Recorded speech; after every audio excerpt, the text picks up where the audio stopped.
ابو موسیٰ اشعری کہتے ہیں کہ ایک سفر میں ہم رسول اللہ صلی اللہ علیہ وسلم کے ساتھ تھے. جب ہم کسی وادی میں اترتے تو لا الہ الا اللہ اور اللہ اکبر کہتے اور ہماری آوازیں بلند ہو جاتی. تو نبی صلی اللہ علیہ وسلم نے فرمایا، اے لوگو اپنی جانوں پر رحم کرو، کیونکہ تم کسی بہرے یا غائب کو نہیں پکار رہے، وہ تو تمہارے ساتھ ہی ہے، بے شک وہ سننے والا اور تم سے بہت قریب ہے. اس کا نام برکتوں والا ہے اور اس کی عظمت بہت ہی بڑی ہے. تو اللہ سبحانہ وتعالی قریب ہے، اس کو ہم چاہیں تو دل ہی دل میں پکارے، سرگوشیوں کے انداز میں پکارے یا اونچی آواز میں پکارے، وہ ہر حال میں سنتا ہے، اور جب وہ سنتا ہے تو جواب بھی دیتا ہے اور ہماری دعائیں قبول بھی کرتا ہے. اس لیے ہمیں اس کو قریب محسوس کر کے اس سے دعائیں کرتے رہنا چاہیے. تو وہ دعا کی قبولیت کے اعتبار سے قریب ہے، دعا کو سننے کے لحاظ سے قریب ہے، اپنے علم کے اعتبار سے سب لوگوں کے قریب ہے، اور خاص طور پر عبادت کرنے والوں اور پکارنے والوں کے قریب ہے. یعنی اس کا قرب دو طرح کا ہے، ایک عام قرب ہے جو سب کے لیے ہے، اور ایک خاص قرب ہے جو اس کے خاص بندوں کے لیے ہے. اور وہ خاص بندے جو عبادت گزار ہیں، جو اس کا ذکر کرتے ہیں، جو اس کے شکر کرنے والے ہیں. تو اللہ سبحانہ تعالیٰ ان کی دعاؤں کو قبول کرتا ہے، ان کی مدد کرتا ہے اور انہیں نیک کاموں کی توفیق عطا کرتا ہے. یہاں پر آپ دیکھ رہے ہیں کہ فَإِنِّي قریب کہہ کے بندے اور رب کے درمیان کوئی فاصلہ نہیں رکھا گیا اس اعتبار سے کہ کوئی اور واسطہ ہو. یہاں اللہ سبحانہ تعالیٰ نے جواب کو قل یا فقل کہہ کے نہیں فرمایا، جیسا کہ دوسری آیات میں آتا ہے. جتنے بھی سوال صحابہ کرام نے رسول اللہ صلی اللہ علیہ وسلم سے کیے تو ان کے جواب میں اللہ تعالیٰ نے فرمایا قل، آپ انہیں بتا دیجئے. لیکن یہاں پر قل بھی نہیں آیا، ڈائریکٹ فإنی قریب، اذا سألک عبادی انی فإنی قریب، یعنی بیچ میں کوئی واسطہ نہیں لایا گیا. تو اس سے یہ پتہ چلتا ہے کہ ہمارے اور ہمارے رب کے بیچ میں کسی اور واسطے اور کسی اور وسیلے کی ضرورت نہیں. اور جب اللہ تعالیٰ نے یا عبادی کہہ دیا تو اس میں سارے بندے شامل ہو جاتے ہیں، چاہے وہ نیک ہوں یا بد ہوں، بڑے ہوں یا چھوٹے ہوں، گناہگار ہوں یا بہت پرہیزگار ہوں، کوئی بھی ہو، جو بھی اپنے رب کو پکارتا ہے رب اس کی پکار کو سنتا ہے اور وہ قریب ہے.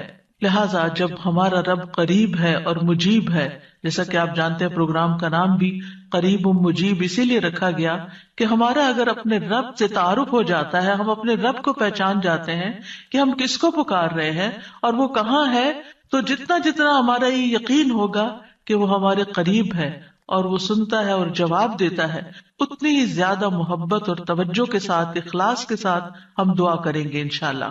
اور پھر آپ دیکھیے کہ اللہ تعالیٰ ہماری دعاؤں کو ضائع نہیں کرتا. اجیب دعوت الداعی اذا دعانی، مطلب یہ ہے کہ جو بھی مجھ سے مانگتا ہے وہ کچھ پا کے ہی لوٹتا ہے، وہ نامراد نہیں ہوتا. جیسے زکریا علیہ السلام نے کہا تھا کہ وَلَمْ أَكُنْ بِدُعَائِكَ رَبِّ شَقِيًّا، کہ اے رب تجھے پکار کر تو میں کبھی بدبخت ہوا ہی نہیں، کبھی مایوس ہوا ہی نہیں، کبھی محروم ہوا ہی نہیں. جب بھی تجھے پکارا تجھ سے کچھ پا ہی لیا. تو اس لیے ہر دعا کرنے والے کو یہ یقین ہونا چاہیے کہ ہماری دعا ضرور سنی جائے گی، کیونکہ شیطان انسان کے دل میں یہ وسوسہ ڈالتا ہے کہ تمہاری دعا قبول نہیں ہوگی. نہیں بھائی، ہر ایک کی دعا قبول ہوتی ہے اگر وہ صحیح معنوں میں اپنے رب کو پکارتا ہے، وہ دعاؤں کو سنتا ہے اور جواب بھی دیتا ہے. ضرورت اس بات کی ہے کہ ہم اپنے دل کو حاضر کر کے اللہ سے مانگیں، اخلاص کے ساتھ مانگیں، اور قبولیت کے جو اوقات ہیں یا جو علامات ہیں ان کو سامنے رکھتے ہوئے مانگیں. اور پھر ساتھ یہ بھی کہا گیا فَلْيَسْتَجِيبُوا لِي وَلْيُؤْمِنُوا بِي لَعَلَّهُمْ يَرْشُدُونَ، کہ انہیں چاہیے کہ وہ بھی میری بات مانیں. یعنی اگر یہ چاہتے ہیں کہ میں ان کی دعائیں قبول کروں تو پھر انہیں بھی چاہیے جب میں انہیں پکارتا ہوں، ایک تو یہ ہے نا کہ ہم اللہ تعالیٰ کو پکارتے ہیں، اور ایک اللہ تعالیٰ بھی ہمیں پکارتے ہیں. یعنی اللہ سبحانہ تعالیٰ کب پکارتے ہیں؟ ہر اذان میں پکار آتی ہے، حی علی الصلاۃ حی علی الفلاح. تو پھر ہم کیا کرتے ہیں؟ کیا واقعی ہم صلاح کی طرف جاتے ہیں یا نہیں؟ اسی طرح قرآن مجید میں بہت دفعہ یا ایھا الذین آمنوا کہہ کے ہمیں پکارا گیا ہے. اے لوگو جو ایمان لائے ہو، یا ایھا الناس کہہ کے تمام انسانوں کو پکارا گیا ہے. تو کیا ہم انسان بھی اپنے رب کی پکار کو سنتے ہیں؟ کیا ہم بھی جواب دیتے ہیں؟ کیا ہم بھی اس کی طرف بڑھتے ہیں؟ اور پھر یہ کہ وَلْيُؤْمِنُوا بِی، چاہیے کہ وہ مجھ پر ایمان لائیں، چاہیے کہ وہ میری بات مانیں. لعلہم یرشدون، شاید کہ وہ سیدھی راہ پا جائیں. رسول اللہ صلی اللہ علیہ وسلم نے فرمایا، تم میں سے ہر ایک کی دعا قبول کی جاتی ہے جب تک کہ کوئی گناہ یا قطع رحمی کی دعا نہ کرے، بشرطے کہ جلدی بھی نہ کرے. پوچھا گیا یا رسول اللہ وہ جلدی کیا ہے؟ فرمایا یہ کہ کوئی یوں کہے کہ میں نے دعا کی اور میں نے دعا کی، یعنی دوبارہ کہ میں نے تو کئی بار دعا کی، بہت دعا کی، میری تو دعا قبول نہیں ہوتی، اور اس طرح وہ تھک ہار کر دعا کرنا چھوڑ دے. ایسا نہ کرے بلکہ دعا کرتا رہے، کیونکہ اس کی قبولیت کے مختلف طریقے ہیں. تو اللہ سبحانہ وتعالی ہم سے قریب ہے. ایک اور آیت میں آتا ہے سورۃ ہود کی، وَإِلَىٰ ثَمُودَ أَخَاهُمْ صَالِحًا قَالَ يَا قَوْمِ اعْبُدُوا اللَّهَ مَا لَكُم مِّنْ إِلَٰهٍ غَيْرُهُ هُوَ أَنشَأَكُم مِّنَ الْأَرْضِ وَاسْتَعْمَرَكُم فِيهَا فَاسْتَغْفِرُوهُ ثُمَّ تُوبُوا إِلَيْهِ إِنَّ رَبِّي قَرِيبٌ مُّجِيبٌ. اور سمود کی طرف ان کے بھائی صالح کو بھیجا، اس نے کہا اے میری قوم، اللہ کی عبادت کرو، اس کے سوا تمہارا کوئی معبود نہیں، اسی نے تمہیں زمین سے پیدا کیا اور تمہیں اس میں آباد کیا، سو اس سے بخشش مانگو، پھر اس کی طرف پلٹ آؤ، یقیناً میرا رب قریب ہے، قبول کرنے والا ہے. ان ربی قریب مجیب. یہاں قوم سمود کی بات کی جا رہی ہے. یہ لوگ مدائن کے علاقے میں رہتے تھے جو تبوک اور مدینہ منورہ کے درمیان واقع تھا. صالح علیہ السلام نے اپنی قوم کو ایک طرف اللہ سبحانہ تعالیٰ کی عبادت کی دعوت دی، توحید کی دعوت دی کہ صرف وہی تمہارا معبود ہے جس نے تمہیں پیدا کیا، جس نے تمہیں زمین میں آباد کیا، لہذا تم شرک سے اجتناب کرو، صرف اللہ کی طرف رجوع کرو. کیوں؟ اس لیے کہ وہ بہت قریب ہے، اپنے بندوں کی دعائیں سنتا ہے. تو آپ دیکھیے، جو آپ کے قریب ہو اور جو آپ کی بات بھی سنتا ہو، تو کیا آپ نہیں چاہیں گے کہ آپ اس کے قریب ہوں؟ یہاں پر آپ دیکھیے کہ دعا کرنے سے پہلے دو چیزوں کی بات ہے، استغفار اور توبہ کی، کہ اس سے استغفار کرو اور توبہ کرو تو تمہاری دعائیں قبول ہوں گی. توبہ کا مطلب یہ ہے کہ گناہوں سے کنارہ کشی اختیار کرو اور اس بات کا پکا وعدہ کرو کہ آئندہ گناہ نہیں کرو گے. اور استغفار کا مطلب ہوتا ہے بخشش طلب کرنا کہ اللہ ہمیں معاف کر دے، ہمارے گناہوں پہ پردہ ڈال دے. اور توبہ اور استغفار دونوں ہم معنی بھی ہیں. امام ابن قیم کہتے ہیں استغفار میں توبہ شامل ہے اور توبہ میں استغفار شامل ہے، اور جب ان کو الگ الگ بولا جاتا ہے تو پھر اس کا معنی الگ الگ بھی ہوتا ہے. اور اگر یہ دونوں اکٹھے آئیں، یعنی ایک دوسرے کے ساتھ مل کر آئیں، تو استغفار کا مطلب یہ ہوتا ہے کہ زندگی میں جو ہم کر چکے ہیں غلط کام، برائیاں، اللہ تعالی ہمیں ان کے شر سے محفوظ رکھے. اور توبہ کا مطلب یہ ہے کہ ہم آئندہ گناہ میں پڑنے کے شر سے آپ کی مدد چاہتے ہیں، حفاظت چاہتے ہیں. اور توبہ اس پختہ ارادہ کو بھی کہتے ہیں کہ دوبارہ گناہ نہیں کریں گے، آئندہ یہ نہیں کریں گے. تو ان ربی قریب مجیب، میرا رب یقیناً قریب ہے، مجیب ہے. اور یہاں قریب قرب سے شفقت اور اکرام کے معنوں میں، یعنی رب بہت شفیق اور مہربان ہے، بہت کریم ہے. اور اس کا اپوزٹ ہوتا ہے بعید، دور. اور بہت کا لفظ سختی کے لیے بولا جاتا ہے کہ وہ جو شفیق نہ ہو، سخت ہو، کرخت ہو، اور پھر یہ کہ کچھ نہ دے. تو ایسا نہیں ہے ہمارا رب. ہمارا رب قریب ہے، مہربان ہے، اور اس کے ساتھ ساتھ یہ کہ وہ اپنے بندوں کا اکرام کرتا ہے اور انہیں سیدھے رستے پر چلاتا ہے، ان کی رہنمائی کرتا ہے، ان کی ضروریات پوری کرتا ہے، ان کی حفاظت کرتا ہے، ان کو مدد دیتا ہے، ان کی مشکلات دور کرتا ہے. لہٰذا ہمیں اپنے رب کو قریب پاتے ہوئے، اور قربت کا ایک احساس ہوتا ہے.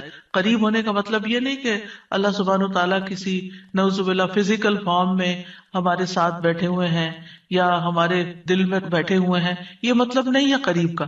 قربت ایک احساس کا نام ہے. آپ نے دیکھا ہوگا بہت سے لوگ دور ہوتے ہوئے آپ کے دل کے قریب ہوتے ہیں، اور کئی لوگ آپ کے ساتھ رہتے ہوئے، آپ کے ساتھ بیٹھے ہوئے، آپ کے ساتھ زندگی گزارتے ہوئے بھی آپ سے دور ہوتے ہیں. تو اللہ سبحانہ وتعالی کا قرب محسوس کرنے کی چیز ہے، اس طرح کہ وہ سنتا ہے. اللہ سبحانہ تعالیٰ سنتا ہے، السمیع ہے، اللہ تعالیٰ دیکھتا ہے، البصیر ہے، اللطیف ہے، الخبیر ہے، ہمارے دلوں کے راز بھی جانتا ہے. تو اس سے بڑھ کے قریب کون ہوگا جو شہرک سے بھی زیادہ قریب ہے، اور جو ہمارے دل میں خیال اٹھ کر جو ہمارے دماغ تک جاتا ہے اس سے پہلے کہ دماغ تک جائے وہ بیچ میں حائل ہوتا ہے اور وہ جان لیتا ہے کہ بندہ کیا سوچ رہا ہے. نہ صرف یہ کہ وہ یہ جانتا ہے کہ اس وقت کیا کر رہے ہیں ہم، وہ یہ بھی جانتا ہے ہم پاسٹ میں کیا کر چکے ہیں، اور وہ یہ بھی جانتا ہے کہ ہم فیوچر میں کیا کچھ کرنے والے ہیں. کوئی اور ہے ایسا جو اتنا زیادہ ہمیں جانتا ہو؟ کیا وہ ہماری ضروریات کو نہیں جانتا ہوگا؟ کیا وہ ہمارے دکھ کو نہیں جانتا؟ کیا وہ ہماری پریشانیوں کو نہیں جانتا؟ کیا وہ ہماری زندگی کے مقاصد کو نہیں جانتا؟ کیا وہ ہماری کوششوں کو نہیں جانتا؟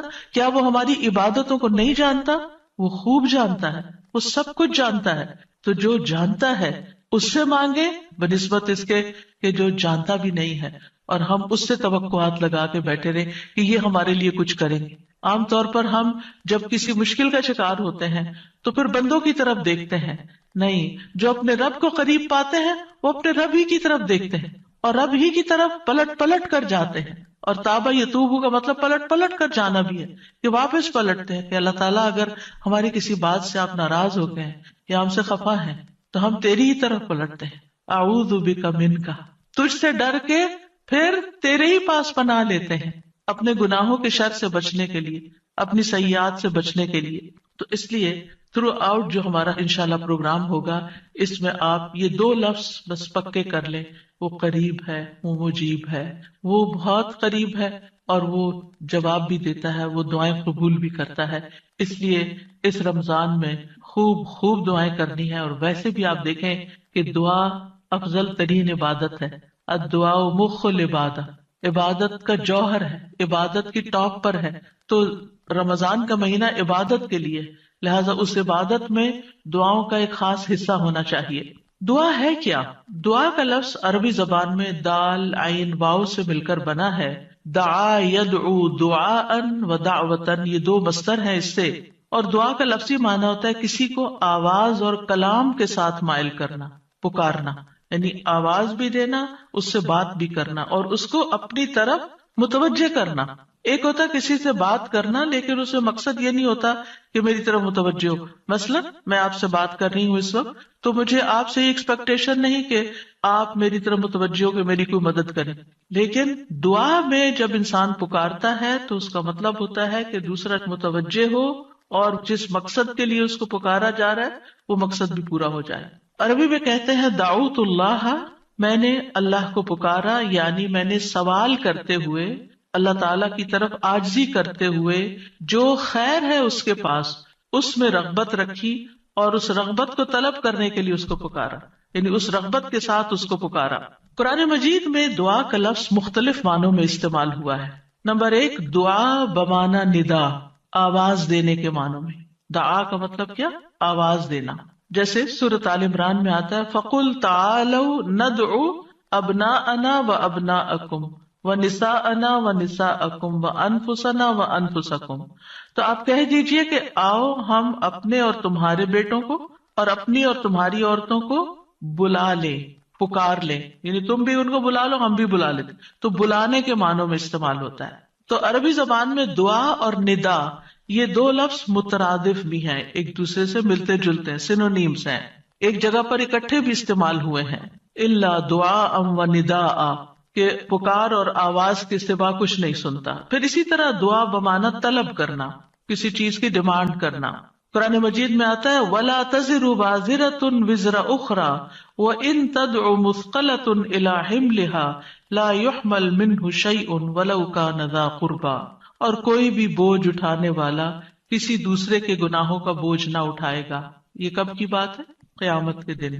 اور کوئی بوجھ سے لدا ہوا شخص اپنا بوجھ اٹھانے کے لیے کسی کو بلائے گا، اس کو پکارے گا، وَإِن تَدْعُ، تو وہ اس میں سے کچھ بھی نہیں اٹھا سکے گا، کوئی مدد نہیں کرے گا قیامت کے دن، اگرچہ وہ قریبی رشتہ دار ہی کیوں نہ ہو. تو کسی کو مدد کے لیے بلانا، آؤ میرا سامان اٹھاؤ، میرا بوجھ اٹھاؤ، اس کے لیے بھی لفظ دعا جس میں ایک طلب پائی جاتی ہے استعمال ہوتا ہے. اسی طرح دعا کا لفظ بمعنی قول بات کے بھی استعمال ہوتا ہے. قرآن مجید میں آتا ہے فما کان دعواہم اذ جاءہم بأسنا الا ان قالوا انا كنا ظالمین. جب ان کے پاس ہمارا عذاب آیا تو ان کا قول اس کے سوا کچھ نہ تھا کہ وہ کہنے لگے بے شک ہم ہی ظالم تھے. تو یہاں پر قول یا بات کے معنوں میں آیا ہے. پھر اسی طرح دعا کا لفظ عبادت کے معنوں میں بھی آتا ہے. سورۃ کہف میں نوجوانوں کا جو قصہ آتا ہے جس میں وہ اب ایمان کو بچانے کے لیے غار کی طرف جا رہے تھے تو اللہ تعالیٰ نے ان کے بارے میں فرمایا وَرَبَطْنَا عَلَىٰ قُلُوبِهِمْ إِذْ قَامُوا فَقَالُوا رَبُّنَا رَبُّ السَّمَاوَاتِ وَالْأَرْضِ لَن نَّدْعُوَ مِن دُونِهِ إِلَٰهًا لَقَدْ قُلْنَا إِذًا شَطَطًا.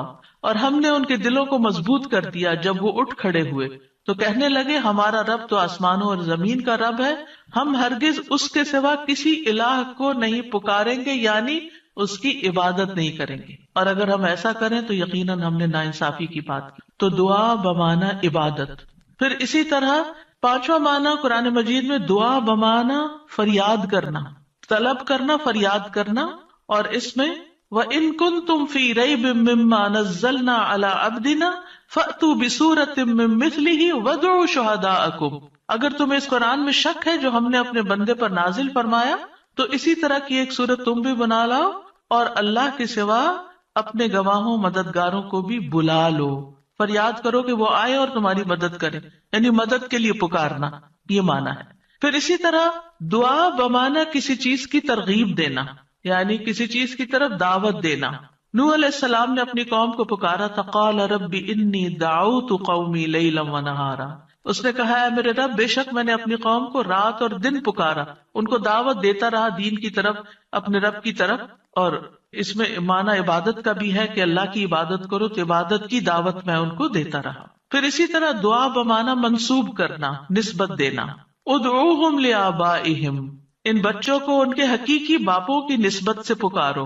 یعنی ادعوہم کا مطلب ہے کہ ان کو اپنے باپوں کی طرف ہی منسوب کرو، جن کے وہ بچے ہیں باپ کا نام نہیں بدلو. اور آٹھواں معنی ہے سوال کرنا، دعا بمعنی سوال. جیسے بنی اسرائیل نے موسیٰ علیہ السلام سے کہا قالوا ادع لنا ربک یبین لنا ما ہی، انہوں نے کہا تم اپنے رب سے ہمارے لیے دعا کرو. تو یہ جو دعا ہے یہ بمعنی سوال ہے، یعنی مانگو کہ وہ ہمارے لیے بیان کر دے کہ وہ گائے کس طرح کی ہو. تو قرآن مجید میں یہ دعا کا لفظ مختلف معنوں میں استعمال ہوا ہے، لیکن دعا کا عمومی شرعی معنی کیا ہے؟ اللہ کی بارگاہ میں عاجزی کے ساتھ سوال کرنا اور اللہ کے پاس جو خیر ہے اس میں راغب ہونا، رغبت رکھنا. اللہ کی بارگاہ میں اللہ کے حضور عاجزی کے ساتھ سوال کرنا، چیخ چلا کے نہیں بلکہ بہت ہمبل طریقے سے، اور جو خیر اللہ کے پاس ہے اس میں رغبت رکھنا، اس کا شوق رکھنا. تیبی کہتے ہیں اس سے مراد ہے اللہ کی بارگاہ میں انتہا درجے کی عاجزی، انکساری اور محتاجگی ظاہر کرنا. جیسے موسیٰ علیہ السلام نے دعا کیا کی تھی رب انی لما انزلت الی من خیر فقیر، اپنے فقر، اپنی محتاجی، اپنی ضرورت کا اظہار کیا تھا. انی لما انزلت الی من خیر فقیر.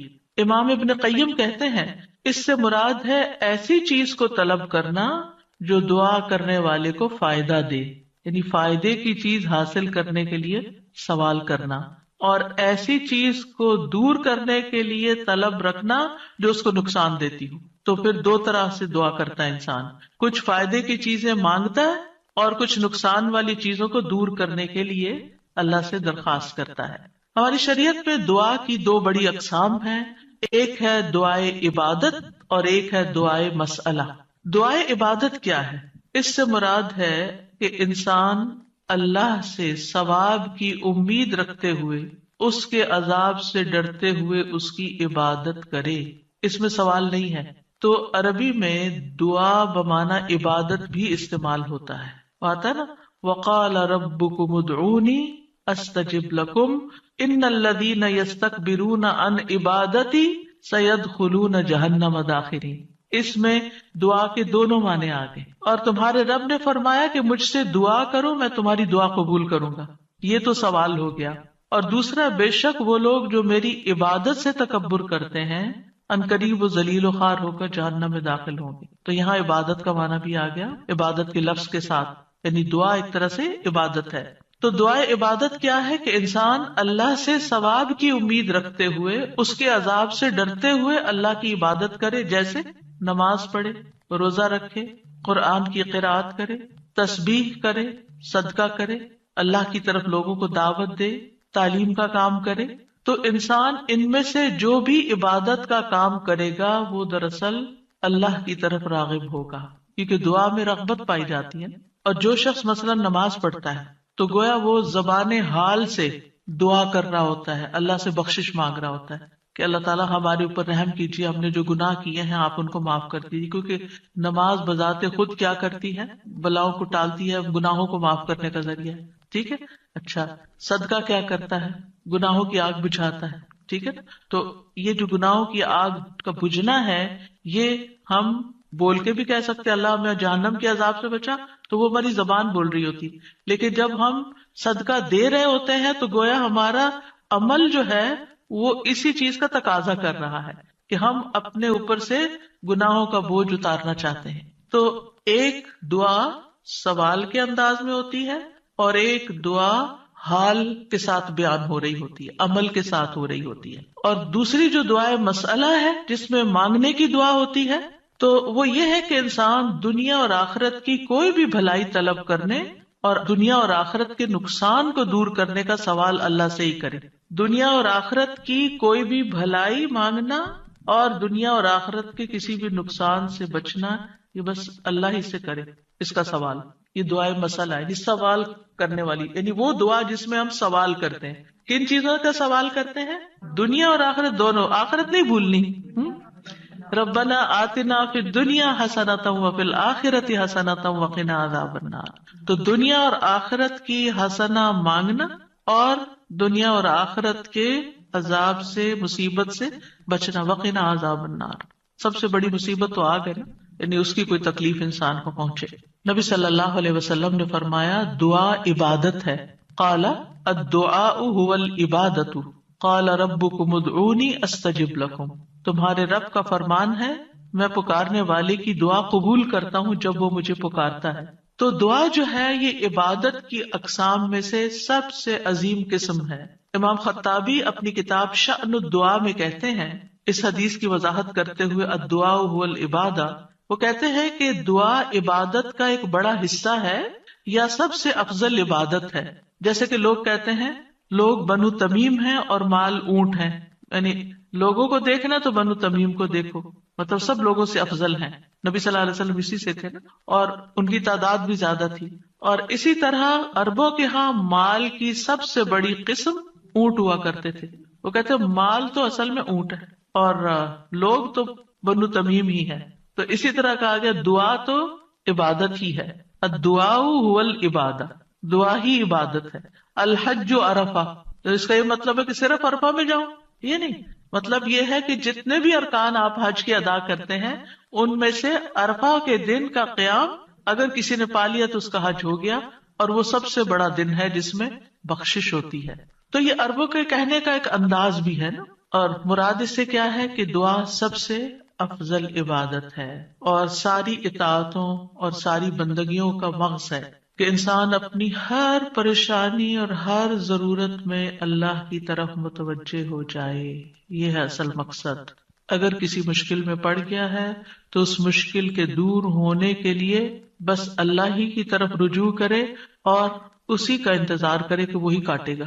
لوگوں سے توقعات ہٹا لے. اس کا مطلب نہیں کہ ہم لوگوں سے ہیلپ لے نہیں سکتے، آپ لوگوں سے ہیلپ لے سکتے ہیں، آپ ان کو بتا سکتے ہیں کہ آپ کس مشکل میں اور اس کا حل کیا ہے، لیکن ان سے توقع نہ رکھے کہ یہ میری مشکل حل کر دیں گے. مثلا آپ کو کوئی پرابلم ہوئی ہے، آپ کسی سے مشورہ کرنا چاہتے ہیں، آپ کسی سے کاؤنسلنگ لینا چاہتے ہیں، آپ ضرور لیں، لیکن یہ توقع نہ رکھیں کہ یہ آپ کا مسئلہ حل کر دے گا یا بس یہی آپ کے لیے سب کچھ ہو گیا. اس کو اللہ سبحانہ وتعالیٰ سے آگے نہ رکھے. کہتے ہیں نا ہمت مردہ مدد خدا. ہمت آپ نے کرنی ہے، کوشش آپ نے کرنی، مدد اللہ نے کرنی ہے. دعا کی بھی ہمت ہوتی ہے اور دعا کے لیے بھی ایک ایفرٹ لگانی پڑتی ہے اور اس کے لیے یکسو ہونا پڑتا ہے. خصوصاً آپ دیکھیں کہ جب کسی بڑی پریشانی کے نتیجے میں انسان کے ہوش اڑ جاتے ہیں، اوسان خطا ہو جاتے ہیں، اس کو کچھ سمجھ نہیں آتی. تو ایسی صورت میں انسان اپنے خیالات کو مجتمع کر کے، فوکس کر کے، پوری توجہ کے ساتھ اللہ کی طرف جب متوجہ ہوتا ہے تو یہ ہے اصل میں دعا کی روح. اور نہ صرف یہ کہ بڑی مشکلات میں، بلکہ چھوٹی چھوٹی ضروریات میں بھی اللہ کی طرف رغبت کرنی چاہیے. دعا کی ضرورت کیوں ہے ہماری زندگی میں؟ کیونکہ ہم اللہ کے محتاج ہیں، بادشاہ وہی ہے، ہم فقیر ہیں. یا ایھا الناس انتم الفقراء الی اللہ، اے لوگو تم سب اللہ کے محتاج ہو. کوئی بھی انڈیپینڈنٹ نہیں، کوئی بھی یہ نہیں کہہ سکتا کہ میں اپنے سب کام خود ہی کر سکتا ہوں. واللہ هو الغنی الحمید، اور اللہ سب سے بے پرواہ ہے اور تعریف کے لائق ہے. بندوں میں سے کوئی بھی بے پرواہ نہیں ہو سکتا، ہم سب محتاج ہیں. دوسری بات، اللہ سارے خزانوں کا مالک ہے. وَإِن مِّن شَيْءٍ إِلَّا عِندَنَا خَزَائِنُهُ، کوئی چیز ایسی نہیں، وَإِن مِّن شَيْءٍ إِلَّا عِندَنَا خَزَائِنُهُ، کہ جس کے خزانے ہمارے پاس نہ ہوں. آپ کوئی چیز آرڈر کرنا چاہتے ہیں تو پتہ چلتا ہے وہ تو ہے ہی نہیں، ختم ہو گئی، اسٹاک ختم، آؤٹ آف اسٹاک. بڑی سے بڑی کمپنی، بڑے سے بڑے ریسورسز رکھنے والے انسانوں سے جب آپ مانگتے ہیں تو آپ دیکھیں کیا ہوتا ہے کہ انسان بعض اوقات وہ اوپر جا کے اتنی نیچے گرتے ہیں کہ پائی پائی کے محتاج ہو جاتے ہیں. ایسی مثالیں آپ نے بھی دیکھی ہوں گی، سنی بھی ہوں گی کہ کہاں ان کے پاس بہت کچھ تھا اور کہاں وہ زیرو پہ آ گئے. اللہ تعالیٰ ایسا نہیں ہے، ہمیشہ سے ہے اس کے پاس اور ہمیشہ رہے گا. ساری مخلوق اگر کسی میدان میں جمع ہو کر سب کچھ مانگے تو بھی اللہ تعالیٰ کے خزانوں میں اتنی کمی نہیں آتی جتنی ایک سوئی کو سمندر میں ڈبو کے نکالا جائے تو پانی جو سوئی کے ساتھ لگتا ہے اتنی بھی کمی نہیں ہوتی. وہ جتنا چاہے خرچ کرتا رہے، جتنا چاہے وہ بندوں کو دیتا رہے، پھر بھی اس کے ہاتھ بھرے رہتے ہیں، ان میں کوئی کمی نہیں ہوتی. ایک اور آیت میں آتا ہے سورۃ المنافقون میں، وَلِلَّهِ خَزَائِنُ السَّمَاوَاتِ وَالْأَرْضِ، آسمانوں اور زمین کے خزانے اللہ کے پاس ہیں. پھر کیا کرنا چاہیے؟ اس کے پاس جانا چاہیے جس کے پاس کوئی خزانہ نہیں ہے، اس کے پاس جو سارے خزانوں کا مالک. مشکل یہ ہے کہ ہمارے مانگنے میں کمی ہوتی ہے، دیر ہوتی ہے. وہ سب کچھ دے سکتا ہے، سب کچھ ہے اس کے پاس، یو نیم اٹ. آپ گھر جا کے بیٹھیں، غور کریں، نماز کے بعد کسی اور خاموشی تنہائی کے وقت، مجھے کیا چاہیے، مجھے کیا مسئلہ ہے، مجھے کیا پرابلم ہے، میری کیا پریشانی ہے، کیا اللہ کے پاس اس کا حل ہے؟ یقیناً ہے، وہ کر سکتا ہے، بالکل کر سکتا ہے. پر مجھے کیا کرنا چاہیے؟ اسی سے مانگنا چاہیے، اس سے گڑ گڑا کے مانگنا چاہیے، اس سے اپنی محتاجی اور اپنی بیچارگی کا اظہار کر کے مانگنا چاہیے. امن یجیب المضطر اذا دعاہ ویکشف السوء، اللہ تعالیٰ آپ سے پوچھتے ہیں کون ہے جو بے قرار کی، مضطر، بے قرار، بے چین انسان کی بات سنتا، اس کو جواب دیتا. امن یجیب المضطر اذا دعاہ، جب بھی وہ اس کو پکارتا ہے، ویکشف السوء، اور وہ تکلیف کو دور بھی کرتا ہے. ایسا نہیں کہ وہ صرف سن رہا ہے، اس نے وہ تکلیف دور بھی کر دینی ہے. اور آپ کہیں گے بس اتنی سی بات تھی، میں اس کو اتنا پہاڑ بنائے ہوئی تھی، اپنی زندگی کا بہت بڑا مسئلہ بنائے ہوئی تھی، اور اللہ تعالیٰ کے لیے بس اتنی سی بات، میرے مانگنے میں کمی تھی، اس کے پاس نہیں کمی. ہماری دعا میں کمی ہے، ہمارے اخلاص میں کمی ہے، اس کے دینے میں کمی نہیں ہے. اس طرح پکارا کرے نا کہ اللہ تعالیٰ آپ تو دے کر کسی کمی کا شکار نہیں ہوتے، لیکن میری کمی پوری ہو جائے گی. پھر آپ دیکھیں ہر بھلائی دینے اور ہر تکلیف دور کرنے پہ قادر ہے. سورۃ الانعام میں آتا ہے وَإِن يَمْسَسْكَ اللَّهُ بِضُرٍّ فَلَا كَاشِفَ لَهُ إِلَّا هُوَ وَإِن يَمْسَسْكَ بِخَيْرٍ فَهُوَ عَلَى كُلِّ شَيْءٍ قَدِيرٌ، اگر اللہ تجھے کوئی تکلیف پہنچائے تو اس کے سوا کوئی دور کرنے والا نہیں، اور اگر وہ تجھے کوئی بھلائی پہنچائے تو وہ ہر چیز پر پوری طرح قادر ہے، وہ سب کچھ کر سکتا ہے، وہ قادر ہے. نہ آپ کی کوئی خیر اور بھلائی کو لے جا سکتا ہے، کیونکہ عام طور پہ ہم وہم کا شکار رہتے ہیں کہ اگر میری اس نعمت کا کسی کو پتہ چل گیا تو پھر کیا ہوگا، شاید وہ نظر ہی لگ جائے اور نعمت چھین ہی جائے. ہر وقت اس وہم کا شکار رہنا دراصل اپنے آپ کو ٹارچر کرنا ہے. نہیں، وَإِن يَمْسَسْكَ بِخَيْرٍ، اگر اللہ نے آپ کو کوئی خیر دی ہے، فَهُوَ عَلَى كُلِّ شَيْءٍ قَدِيرٌ، وہ ہر چیز پہ قادر ہے، وہ آئندہ بھی دیے رکھے گا. اس نے اس لیے تھوڑی دی ہے کہ بس ایک بندہ کوئی دیکھے اس چیز کو اور بس وہ واپس لے لے، وہ ایسا نہیں کرتا. ایک روایت میں آتا ہے کہ ایک شخص نے رسول اللہ صلی اللہ علیہ وسلم سے پوچھا، اے اللہ کے رسول، آپ کن چیزوں کی دعوت دیتے ہیں؟ یعنی آپ کی دعوت کیا ہے، آپ کیا بتاتے ہیں لوگوں کو، آپ کیا سکھاتے ہیں؟ آپ نے فرمایا، میں اس اللہ کی طرف دعوت دیتا ہوں جو اکیلا ہے، وہ اللہ کہ جب تم پر کوئی مصیبت آتی ہے اور تم اسے پکارتے ہو تو وہ تم سے تمہاری مصیبت دور کر دیتا ہے. یہ ہے اللہ کا تعارف. جب آپ کے بچے آپ سے پوچھیں اللہ کون ہے تو آپ کیا بتاتے ہیں؟ بڑے بڑے لفظ بولتے ہیں نا. یہ دیکھیں یہاں پر کیا بولا گیا، اتنے سمپل. آپ بچے کو کہہ سکتے ہیں اللہ وہ ہے جو تمہیں کھانا دیتا ہے، اللہ وہ ہے جو تمہیں فلاں چیز دیتا ہے، تمہیں ماما بابا دیے ہیں. جو جو بچے کی ضرورت ہوتی ہے ایج کے حساب سے، آپ اس اعتبار سے بچے کو اللہ کا تعارف کرا سکتے ہیں ان چیزوں کے ساتھ جو نظر آتی ہیں اور جو اس کی پسند کی ہیں کہ وہ ہے اللہ. پھر آپ نے فرمایا کون ہے اللہ؟ کہ جب تم کسی بیابان اور جنگل میں راستہ بھول جاؤ اور تم اس سے دعا کرو تو وہ تمہیں واپس پہنچا دیتا ہے. اور صرف جنگل بیابان نہیں، اب تو خیر جی پی ایس وغیرہ کی سہولت موجود ہے، اس کے باوجود بھول جاتے ہیں نا، اس کے باوجود غلط ٹرن لے لیتے ہیں، کبھی پہلے اور کبھی بعد میں. جی پی ایس فریز ہو جاتے ہیں، نیٹ چلا جاتا ہے، روڈ میپ ختم ہو جاتا ہے، کئی مسائل ہیں. تو کبھی بھی راستہ بھولیں تو ہم پہلی بات یہ سوچیں کہ اللہ سے دعا کرتے ہیں اللہ راستہ دکھا دے. راستہ بھولنے پر مجھے کبھی ٹینشن نہیں، میں ہمیشہ سوچتی ہوں اللہ پہنچا دے گا، ہو جائے گا، کوئی مسئلہ نہیں. اللہ کے تو علم ہے نا. میں تو کہتے ہیں کہ آپ کو پتا ہے نا کہاں ہے، بس وہاں لے جائیں. ہمیں نہیں پتا، آپ کو تو پتا ہے نا. تو جب آپ اللہ سے مانگتے ہیں، کبھی لاڈ پیار سے، کبھی اس کی کسی صفت کا واسطہ دے کر، کبھی اپنی عاجزی محتاجی ظاہر کر کے، تو وہ ضرور سنتا ہے. پھر فرمایا وہ ذات کہ جب تم قحط سالی میں مبتلا ہوتے ہو اور تم اس سے دعا کرتے ہو تو وہ تم پر پیداوار ظاہر کر دیتا ہے، یعنی تمہاری پیداوار اگا دیتا ہے زمین سے. یہ ہے اللہ، یہ اللہ کا تعارف. پھر آپ دیکھیے کہ ہم کیوں اللہ سے مانگے؟ کیونکہ زمین و آسمان کی ساری مخلوق اللہ ہی سے مانگتی ہے، تو ہم کیوں نہ مانگے؟ آپ غور کیجئے ذرا اس بات پر، یسألہ من فی السماوات والارض کل یوم ھو فی شأن. اسی سے مانگتا ہے جو کوئی آسمانوں اور زمین میں ہے، ہر دن وہ ایک نئی شان میں ہے. اسی سے مانگ رہا ہے ہر کوئی جو آسمانوں اور زمین میں ہے، ہر کوئی. کون کون ہے آسمانوں اور زمین میں؟ آسمانوں میں فرشتے ہیں جن کو ہم جانتے ہیں، زمین پر انسان اور جنات ہیں، اس کے علاوہ جو اور مخلوقات ہیں، وہ ساری مخلوق اللہ سے مانگ رہی ہے. اگر ساری مخلوق اللہ سے مانگتے اور ہم کسی اور سے مانگنا شروع کر دیں، غیر اللہ سے مانگیں، تو کتنی حماقت والی بات ہے نا. اللہ نے عقل اسی لیے دی تھی کہ ہم اللہ ہی کو نہ پہچانے. تو اللہ سبحانہ و تعالیٰ سے سوال کرنے کے اعتبار سے 4 طرح کے لوگ ہیں. امام ابن تیمیہ کہتے ہیں پس تمام آسمانوں اور زمین کے لوگ اللہ سے سوال کرتے ہیں تو ان کے 4 درجات بن جاتے ہیں. پہلی قسم، کچھ وہ لوگ ہوتے ہیں جو نہ ہی اللہ کی عبادت کرتے ہیں نہ ہی اس سے مدد طلب کرتے ہیں، حالانکہ اللہ نے ان کو پیدا کیا، ان کو رزق دیا، ان کو عافیت دی. تو یہ کون ہے؟ نہ اللہ کی عبادت نہ ہی اس سے دعا، کچھ بھی نہیں، کوئی تعلق نہیں. دوسری قسم کے وہ لوگ ہوتے ہیں جو اللہ سے مدد طلب کرتے ہیں تو وہ ان کی مدد کر دیتا ہے، لیکن وہ اللہ کی عبادت نہیں کرتے، عبادت نہیں کرتے. ہاں جب کوئی مسئلہ پیش آتا ہے تو پھر کیا کرتے ہیں؟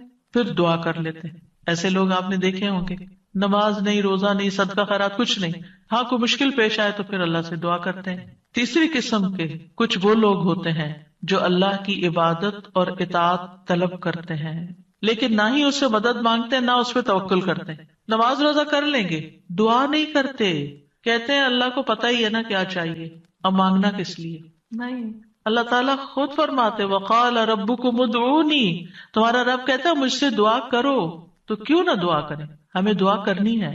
چوتھی قسم کے وہ لوگ ہوتے ہیں جو اللہ کی عبادت بھی کرتے ہیں اور اس سے دعا بھی کرتے ہیں، اس سے مدد بھی طلب کرتے ہیں. تو اللہ تعالیٰ اپنی عبادت اور اطاعت پر ان کی مدد کرتا ہے. جیسے ہم کہتے ہیں رب اعینی علی ذکرک و شکرک و حسن عبادتی، تو اللہ تعالیٰ مدد بھی فرماتا ہے. اب ہم اپنے آپ کو دیکھیں کہ ہم کون سی کیٹیگری میں فال کرتے ہیں، ہم کہاں ہیں؟ کیا ہم ان لوگوں میں ہیں جو عبادت بھی کرتے ہیں اور دعا بھی کرتے ہیں؟ تو یہ ٹاپ کلاس کے لوگ ہیں، اور باقی اللہ تعالیٰ کے حق میں کبھی کوتاہی کرتے ہیں. تو ہمیں دعا کرتے رہنا چاہیے، اللہ تعالیٰ کو پکارتے رہنا چاہیے، ہر ضرورت میں، ہر مقصد میں، ہر پریشانی میں، ہر دکھ میں، ہر بیماری میں، ہر موقع پر، ہر چیز کے لیے، چھوٹی سے چھوٹی چیز کے لیے، بڑی سے بڑی چیز کے لیے اللہ ہی سے مانگنا چاہیے. کیونکہ وہ دے کر احسان نہیں جتاتا، وہ دے کر شرمندہ نہیں کرتا، وہ دے کر ہم سے واپس نہیں مانگتا، وہ بغیر شرط کے دیتا ہے، غیر مشروط دیتا ہے. وَإِذَا سَأَلَكَ عِبَادِي عَنِّي فَإِنِّي قَرِيبٌ أُجِيبُ دَعْوَةَ الدَّاعِ إِذَا دَعَانِ فَلْيَسْتَجِيبُوا لِي وَلْيُؤْمِنُوا بِي لَعَلَّهُمْ يَرْشُدُونَ. تو ہمیں مانگتے رہنا چاہیے کیونکہ وہ قریب ہے، وہ مجیب ہے. اللہ سبحانہ و تعالیٰ اپنے بندوں کو خود فرماتا ہے کہ اللہ سے اس کے فضل کا سوال کرو، یہ اللہ کا حکم ہے. سورۃ النساء میں آتا ہے وَاسْأَلُوا اللَّهَ مِن فَضْلِهِ، اور اللہ سے اس کے فضل کو مانگو کہ اللہ اپنا فضل فرما۔ فضل کیا ہوتا ہے؟ جو ہم ڈیزرو نہیں کرتے، نہ اپنی عبادت کی وجہ سے، نہ کسی محنت کی وجہ سے، نہ کسی قابلیت کی وجہ سے، نہ کسی ہنر کی وجہ سے، ہم ڈیزرو نہیں کرتے، لیکن آپ دے سکتے، ہم پھر بھی آپ سے مانگتے ہیں، چاہے ہم اس قابل نہیں لیکن پھر بھی آپ سے مانگ، آپ ہمیں عطا کیجیے۔ اور اللہ تعالیٰ کو یہ بات پسند ہے کہ بندے اس سے مانگیں، کیونکہ بندے کو جب کسی چیز کی ضرورت ہوتی ہے نا، اور وہ اس کو اللہ تعالیٰ سے مانگتا ہے تو وہ اللہ تعالیٰ کے ساتھ کنیکٹ ہو جاتا ہے، اللہ تعالیٰ کو یاد کرتا ہے، اس کے سامنے اپنی حالت کا اظہار کرتا ہے، اپنا دکھ، اپنا شکوہ، اپنا غم، اپنا رنج، اپنی پریشانی اس کو سناتا ہے، جو سن کر آگے نشر نہیں کرتا۔ جب ہم بندوں کے سامنے اپنی کسی پریشانی کا ذکر کر دیتے ہیں تو بعض اوقات کیا کرتے ہیں، وہ آگے بیان کر دیتے ہیں، اور یوں آپ کے راز کھل جاتے ہیں، آپ کا مرتبہ اور مقام لوگوں کی نگاہ میں گر جاتا ہے، کچھ لوگ آپ سے حسد کرنے لگتے ہیں، کچھ لوگ آپ کی تکلیف پہ خوش ہوتے ہیں۔ تو اس لیے ہمیں اللہ سبحانہ تعالیٰ کے سامنے ہی اپنے رنج اور دکھ کی فریاد رکھنی چاہیے۔ اللہ تعالیٰ اپنے بندوں کو ہر چیز کو اسی سے مانگنے کا حکم دیتا ہے۔ اب ہر چیز میں کیا ہے؟ صحیح مسلم کی روایت ہے، ابو ذر غفاری رضی اللہ عنہ کہتے ہیں کہ نبی صلی اللہ علیہ وسلم اپنے رب تبارک و تعالیٰ سے روایت کرتے ہیں کہ بے شک اللہ تعالیٰ فرماتا ہے، اے میرے بندو تم سب گمراہ ہو سوائے اس کے جسے میں ہدایت دوں، پس تم مجھ سے ہدایت مانگو میں تمہیں ہدایت دوں گا۔ نمبر 1 دعا کیا ہونی چاہیے؟ ہدایت کی۔ دن کی ہر رکعت میں ہم اہدنا الصراط المستقیم مانگتے ہیں، ہر کام میں ہمیں گائیڈنس چاہیے، ہمیں کلیرٹی چاہیے، چاہے دین کا کام ہو چاہے دنیا کا کام، ہر چیز میں ہمیں صحیح راستہ، صحیح اسٹریٹجیز اختیار کرنے کی ضرورت ہوتی ہے، تب وہ کام ہو پاتا ہے، اور اس طرح ساری کنفیوژن بھی دور ہو جاتی، ساری پریشانی بھی دور ہو جاتی کہ میں نے اللہ سے دعا کر لی، اللہ تعالیٰ آپ مجھے صحیح طریقہ بتا دے، مجھے اس کام کو کیسے لے کے چلنا ہے۔ تو ہر موڑ پر، ہر کام میں ہمیں ہدایت کی ضرورت ہوتی ہے، تو اہدنا الصراط المستقیم۔ پھر فرمایا، اے میرے بندو تم سب بھوکے ہو سوائے اس کے جسے میں کھلاؤں، تو تم مجھ سے کھانا مانگو میں تمہیں کھانا کھلاؤں گا۔ سبحان اللہ، سب سے بڑی ضرورت ہدایت کے بعد انسان کی کیا ہے؟ کھانا، جو اس کو دن میں کئی بار کھانا پڑتا ہے، اور انسان سب سے زیادہ پریشان بھی اس کے لیے ہوتا ہے، اور مال کا سب سے بڑا حصہ بھی اسی پہ خرچ ہوتا ہے۔ یعنی دن میں اگر آپ دیکھیں تو آپ ہر روز اپنا لباس نہیں خریدتے، ہر روز آپ اپنی ٹوائلٹریز نہیں خریدتے، ہر روز اپنی اور چیزیں نہیں خریدتے، برتن نہیں خریدتے، کٹلری، جیولری، یہ سب روز تھوڑی خریدا جاتا ہے، لیکن کھانا تو ڈیلی چاہیے، کھانا تو ڈیلی کنزیوم کرنا ہے، اس سے مانگو، اور خاص طور پر اگر کچھ خاص کھانے کو دل چاہتا ہے وہ بھی اس سے مانگو۔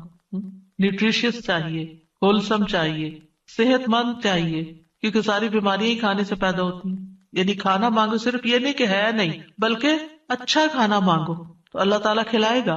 اے میرے بندو تم سب برہنہ ہو سوائے اس کے جسے میں لباس پہناؤں، تو تم مجھ سے لباس مانگو میں تمہیں لباس پہناؤں گا۔ بعض اوقات انسان کو کوئی خاص چیز پہننے کو دل چاہتا ہے، مانگے اللہ سے، اللہ دے گا۔ اے میرے بندو تم سب دن رات گناہ کرتے ہو اور میں سارے گناہوں کو بخش دیتا ہوں، تم مجھ سے بخشش مانگو میں تمہیں بخش دوں گا۔ کیوں اپنے اوپر بوجھ لیے پھرتے ہو؟ کتنے گناہ کر لیے، بہت لیٹ کر دیا، پتہ نہیں اب میری معافی ہوگی یا نہیں، اب میں کیا کروں؟ وہ معاف کر دے گا، مانگ کر تو دیکھو۔ اے میرے بندو اگر تمہارے اولین و آخرین اور جن و انس ایک صاف چٹیل میدان میں کھڑے ہو کر مجھ سے مانگنے لگے، اور میں ہر ایک کو جو مجھ سے مانگ رہا ہے وہ سب کچھ دے دوں جو وہ مانگ رہا ہے، تو میرے خزانوں میں کوئی کمی نہیں ہوگی مگر جتنی سمندر میں سوئی ڈال کر نکالنے سے کمی آتی، کچھ کمی نہیں۔ مانگو، اس کا تو کچھ نہیں بگڑتا، اس کا تو کچھ کم نہیں ہوتا۔ نبی صلی اللہ علیہ وسلم نے بھی اللہ سے مانگنے کا حکم دیا ہے۔ عبداللہ بن عباس کہتے ہیں ایک دن وہ رسول اللہ صلی اللہ علیہ وسلم کے پیچھے سوار تھے، تو رسول اللہ صلی اللہ علیہ وسلم نے ان سے فرمایا، اے لڑکے میں تجھے چند کلمات سکھا رہا ہوں، احفظ اللہ یحفظک، تم اللہ کے احکام کی حفاظت کرو اللہ تمہاری حفاظت کرے گا۔ احفظ اللہ تجدہ تجاہک، اللہ کی حفاظت کرو یعنی اللہ تعالیٰ کے احکامات کی، تم اسے اپنے سامنے پاؤ گے، قریب پاؤ گے۔ اذا سألت فاسأل اللہ، جب تمہیں مانگنا ہو اللہ سے مانگو، جب تمہیں مانگنا ہو، کچھ بھی مانگنا ہو۔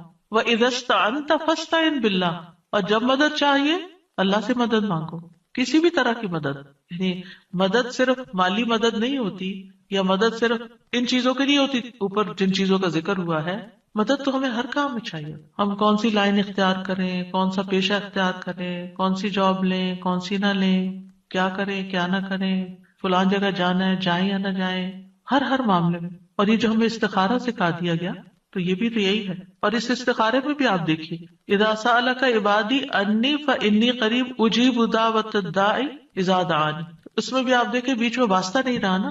تو ہم کسی سے نہیں کہہ سکتے آپ میرا استخارہ کریں، آپ اپنے لیے خود ہی خیر مانگیں. آپ صلی اللہ علیہ وسلم نے عبداللہ بن عباس سے کہا، جان رکھو اگر ساری دنیا مل کر بھی تمہیں نفع پہنچانا چاہے تو تمہیں نفع نہیں پہنچا سکتی سوائے اس کے جو اللہ نے تمہارے لیے لکھ دیا. اور اگر وہ سارے مل کر تمہیں کوئی نقصان دینا چاہے، نقصان نہیں دے سکتے سوائے اس کے جو اللہ نے تمہارے لیے لکھ دیا. کتنا بڑا توکل سکھاتی ہے یہ بات. کتنی فکریں پریشانیاں دل سے اور دماغ سے بالکل آف لوڈ ہو جاتی، کچھ نہیں ہوتا، کوئی کچھ نہیں بگاڑ سکتا.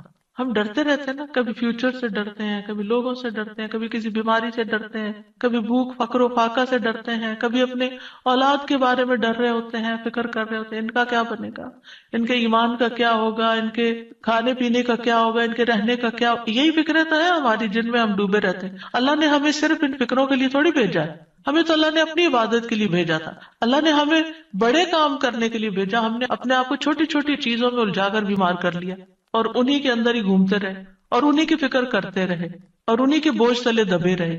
جبکہ ہمیں تو کنتم خیر امت اخرجت للناس، تم بہترین امت ہو، تمہیں تو انسانیت کے لیے پیدا کیا گیا تھا، تمہیں تو اوروں کے لیے پیدا کیا گیا تھا کہ تم خود بھی ہدایت پر اور انہیں بھی اللہ کی طرف بلاؤ. اور تم صرف اپنی ہی ذات میں کھو گئے اور صرف اپنے ہی غم لے کر بیٹھ گئے اور صرف اپنی ہی پریشانیوں میں دن رات رہے. ان سب چیزوں کو تو اللہ کے حوالے کرنے کی ضرورت ہے، وہ ٹیک کیئر کرے گا. ان تنصروا اللہ ینصرکم، اگر تم اللہ کی مدد کرو گے اللہ تمہاری مدد کرے گا اور وہ ضرور کرے گا. تم اوروں کی فکر کرو اللہ تمہاری کرے گا. تو اس لیے ہمارے کرنے کا کام کیا، احفظ اللہ یحفظ کا، حفاظت چاہیے. تم اللہ تعالیٰ کے احکامات کی حفاظت کرو، جو تمہیں کہا جا رہا ہے وہ پابندی سے کرو، باقی کام اللہ کا ہے. اور پھر احفظ اللہ تجدہ تجاہک، جب تم اللہ کے بن جاؤ گے نا تو پھر اللہ کو بہت قریب پاؤ گے. پھر آپ دیکھیے کہ اللہ کے نزدیک دعا سے زیادہ کوئی چیز معزز نہیں. دعا انسان کو عزت دیتی ہے. جب انسان بندوں کے آگے ہاتھ پھیلاتا ہے تو ذلیل ہوتا ہے، اور جب اللہ سے مانگتا ہے دو ہاتھ اٹھا کے، بندوں کے سامنے تو ہم ایک ہاتھ پھیلاتے ہیں اور اللہ کے سامنے دو ہاتھ پھیلاتے ہیں. اور جب انسان اللہ سے مانگتا ہے تو اللہ اس بندے سے محبت کرتا ہے اور اس بندے کو دیتا ہے، نوازتا ہے اور عزت دیتا ہے، اپنی جناب سے دیتا ہے.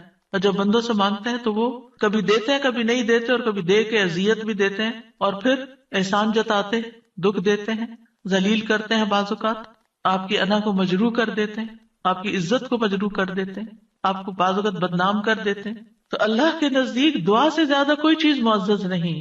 لیس شیء اکرم علی اللہ من الدعاء. پھر یہ کہ اللہ تعالیٰ دعائیں سنتا ہے. وَلَقَدْ نَادَانَا نُوحٌ فَلَنِعْمَ الْمُجِيبُونَ. یقیناً نوح نے ہمیں پکارا تو ہم بہت اچھے قبول کرنے والے ہیں. ہم نے ان کی سنی، ہمیں کیوں بتایا جا رہا ہے؟ تاکہ تم بھی پکارو، تمہاری بھی سنی جائے گی. ابراہیم علیہ السلام نے کیا کہا تھا، ان ربی لسمیع الدعاء. میرا رب تو یقیناً دعا سننے والا ہے، وہ تو ضرور سنتا ہے. اور پھر خاص طور پر جو مضطر ہو، بے چین ہو، بے قرار ہو، لاچار ہو، امن یجیب المضطر اذا دعاہ ویکشف السوء. یہ لاچار کون ہوتا ہے؟ ابن عباس کہتے ہیں اس سے مراد وہ شخص ہے جس کی ایسی ضرورت ہو جو اس کو مشقت میں ڈال دے، یعنی مصیبت میں پڑ جائے انسان، چاہے اندر قلبی روحانی طور پر، چاہے مالی طور پر، چاہے صحت، یعنی کسی بھی اعتبار سے جو چیز اس کو مشکل میں ڈال دے، مشقت میں. یہ لاچاری ہوتی ہے، کہتے ہیں ڈپینڈنسی جیسے ہو جاتی ہے دوسروں پر. سدی کہتے ہیں کہ اس سے مراد وہ شخص ہے جس کے پاس کوئی ہیلا چارہ قوت باقی نہ رہے، یعنی دنیا میں اس کا کوئی وسیلہ سبب نہیں رہا، تنہا رہ گیا، وہ سنتا ہے. ذنون کہتے ہیں اس سے مراد وہ شخص ہے جو اپنے تعلقات کو اللہ کے سوا سب سے کاٹ دے، بس اللہ ہی ہے میرا. ابو جعفر کہتے ہیں کہ اس سے مراد مفلس شخص ہے جس کے پاس کچھ نہیں. سہل بن عبداللہ کہتے ہیں اس سے مراد وہ شخص ہے جو اپنے ہاتھ دعا مانگتے ہوئے اللہ کی طرف بلند کرتا ہے، اوپر اٹھاتا ہے، حالانکہ اس کے پاس اطاعت کا کوئی نیکی کا کام نہیں ہوتا جس کو وہ وسیلہ بنا سکے. لاچار. اب ہر جگہ سے مایوسی ہوگی، اب ایک ہی راستہ ہے، اور وہ راستہ شیطان کہتا ہے تم تو اتنے نافرمان ہو، تمہاری نہیں سنی جائے گی. نہیں، وہ پھر بھی سنتا ہے. امن یجیب المضطر. اصل میں بندے تو ہم اللہ ہی کے ہیں نا، چاہے ہم اللہ کو اپنا بنائیں یا نہ بنائیں، ہیں تو اسی کے، جانا تو اسی کی طرف ہے. دنیا میں بھی اسی کی طرف جانے کی ضرورت پیش آتی ہے. اور پھر آپ دیکھیے کہ اللہ تعالیٰ کا قبولیت کا وعدہ بھی ہے اور وہ بندوں کی حاجات پوری کرتا ہے. اللہ تعالیٰ خود پکارتے ہیں جب رات کا ایک تہائی حصہ بچتا ہے، آسمان دنیا پہ نزول فرما کے اللہ تعالیٰ فرماتے ہیں کون ہے جو مجھ سے دعا کرے تو میں اس کی دعا قبول کروں، کون ہے جو مجھ سے بخشش طلب کرے تو میں اسے بخش دوں، کون ہے جو مجھ سے رزق مانگے تو میں اس کو رزق عطا کروں، کون ہے جو تکلیف دور کرنے کی درخواست کرے تو میں اس کی تکلیف دور کروں. اور یہ اعلان فجر کے طلوع ہونے تک ہوتا رہتا ہے. تو اللہ تعالیٰ پکار رہے کہ مانگو مجھ سے. اب دیکھیے اگر کبھی آپ کے پیرنٹس میں سے کوئی یا کوئی بڑا یا اگر آپ سے کہے کہ اچھا مانگو، کیا مانگتے ہو، فرمائش کرو، کیا کرتے ہیں ہمارا حال کیا ہوتا ہے؟ بہت خوش ہو جاتے ہیں، اتنی بڑی آفر آ گئی، کرو فرمائش. کیا چاہیے؟ جیولری چاہیے، کپڑے چاہیے، جو چاہیے مانگو. تو ہمارا خوشی سے ایسا حال ہوگا کہ ہمیں یہ بھی یاد نہیں رہے گا کہ اب مانگنا کیا ہے. اللہ سبحانہ وتعالیٰ روز ہمیں پکارتے ہیں کرو فرمائش، مانگو کچھ، مانگو. اور ہم مانگتے ہی نہیں. جاگ بھی جائے تو ہم مانگتے نہیں. مانگنے کی ضرورت ہے. آپ دیکھیے کہ دنیا کے بادشاہ جب کوئی سوالی آتا ہے، کوئی بیگر آتا ہے، وہ دروازے بند کر دیتے ہیں. جو انسان 2 سے 3 دفعہ آپ سے کچھ مانگ چکا ہو، جب آپ اس کو دیکھتے ہیں تو وہ موڑ کے چل دیتے ہیں، یہ پھر آ گیا ہے، پھر کچھ مانگے گا. کیا اللہ تعالیٰ بھی ایسا کرتا ہے؟ 100 بار آئے آپ اس کے پاس، 100 بار عطا کرے گا. وہ اپنا دروازہ بند نہیں کرتا، وہ اپنی دولت نہیں چھپاتا. وہ تمہارے لیے ہر روز رات کو دروازہ کھولتا ہے، آ جاؤ تم میری طرف، مانگو مجھ سے. امام ابن قیم کہتے ہیں اللہ جس کے ساتھ خیر کا ارادہ کرتا ہے اس کے لیے ذلت کا، عاجزی کا، اللہ کی بارگاہ میں پناہ پکڑنے اور محتاجی ظاہر کرنے کا دروازہ کھول دیتا ہے. یعنی اس کو دعا مانگنا آ جاتا ہے. اور جس کو دعا کی توفیق مل گئی اس کو ہر خیر مل گئی. تو اصل چیز یہ ہے کہ دعا کی توفیق ہو جائے، دعا مانگنا شروع کر دیں. آپ دیکھیں کہ اس نیت سے بھی یہ پروگرام رکھا گیا تھا کہ ہم روز دعا کے بارے میں کچھ سنیں، پھر دعا کے مطلب کو سمجھیں، دعا دعا دعا کرتے رہے تاکہ ہمیں دعا مانگنا آ جائے. یعنی اس کا ہول سول گول ہے اس پروگرام کا، وہ یہ کہ ہمیں دعائیں مانگنا آ جائے، ہم دعاؤں کے شوقین ہو جائیں، دعا مانگنے سے محبت کرنے لگے، دعاؤں کے اوپر یقین کرنے لگے کہ اللہ تعالیٰ سنتا اور ضرور سنے گا، اور ہمارے سارے بوجھ اتر جائیں اور ہم سارے اپنے معاملات اپنے رب کے سپرد کر دیں، اور ہم دنیا میں بھی ایک اچھی زندگی بسر کریں اور آخرت میں بھی. امام ابن تیمیہ کہتے ہیں جب اللہ کسی بندے کے ساتھ خیر کا ارادہ کرتا ہے تو اس کے دل میں دعا مانگنے اور اس سے مدد طلب کرنے کا الہام کر دیتا ہے کہ اللہ سے مانگو، اس کے دل میں ڈال دیتا ہے، اور اللہ اس کے مدد طلب کرنے اور اس کے دعا مانگنے کو اس کے لیے خیر کا ذریعہ بنا دیتا ہے.